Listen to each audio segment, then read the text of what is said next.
Hello and welcome back to Game 2. This is Bronze League Gamer once again giving you another PvP. We saw in the last game that WhiteRa demolished Feast, and we'll see if he can do it another game. Now I believe these are going to be a best of 3, and WhiteRa and Feast saying good luck, have fun. Now let's see what happens in the game and see if Feast can actually bring it back and do some serious damage and win. And waiting for something interesting to happen, but I don't think that you'll find anything interesting happens right now. WhiteRa opting to go well, both of them both of the Protoss are looking for getting as many minerals as possible. Not entirely sure when they're going to decide to scout. I think that they probably are cross spawn locations, and we got the minerals here which are not gold, so this is one of the edited maps to allow normal minerals in the centres of the gold ones. So let's see who can prevail. I mean, I am a huge fan of WhiteRa, as I said before, so it's always good to see him win. I have not really seen any of Feast's games, really. I don't really know that much about him, but he is a decent Protoss player, and he's definitely going to be decent to be able to get one of these show matches. I mean, playing against WhiteRa is usually an honour because WhiteRa is a fantastic player. Everyone loves him. Guess because he's just so old. You know, I can't believe how old he actually is. I mean, everyone calls him Granddad, and it's one of his nicknames is Granddad, and he's actually I think he's 30 years old or something like that. So he's not really that old at all.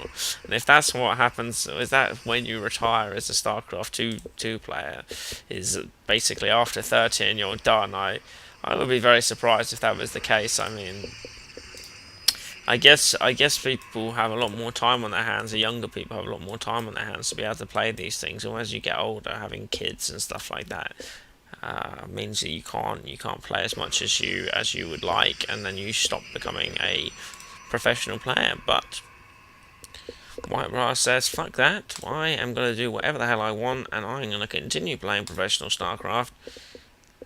And I don't know if this is his full-time job or not. Someone could tell me that. I should probably find out. I'd be quite interested to know. I know that he has kids. But does he have anything else?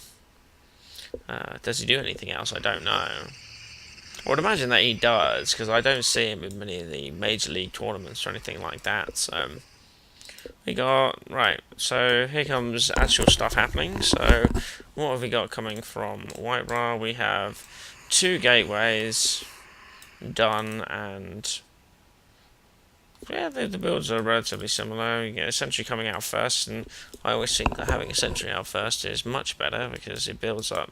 It takes a long time to build up that energy, and you know, a force field costs 50, and once you build up the 200 energy, you can use 4 force fields for one person, and yeah, it's pretty cool. So one thing I don't think is used enough is hallucination. I think once Heart of the Swarm comes out, I think hallucination will be a much more viable thing to have. And I wonder if they're going to change that. Will be fantastic, as if they could, well, I guess you're always going to have to research it, but if they could make it cheaper. I mean, it's 100 at the moment, and that's quite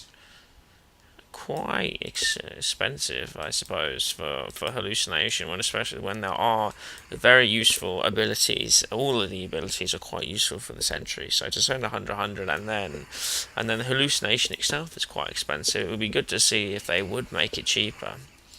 WhiteRa is going in with 3 stalkers, and Feast doesn't really have anything, so I don't know if he's going to be able to be successful here. Feast just doesn't have many units, and there goes 1 sentry. He's not going to be able to do another thing, and it looks like Feast may just lose here and now. But there is a Immortal coming in, so that would be really useful.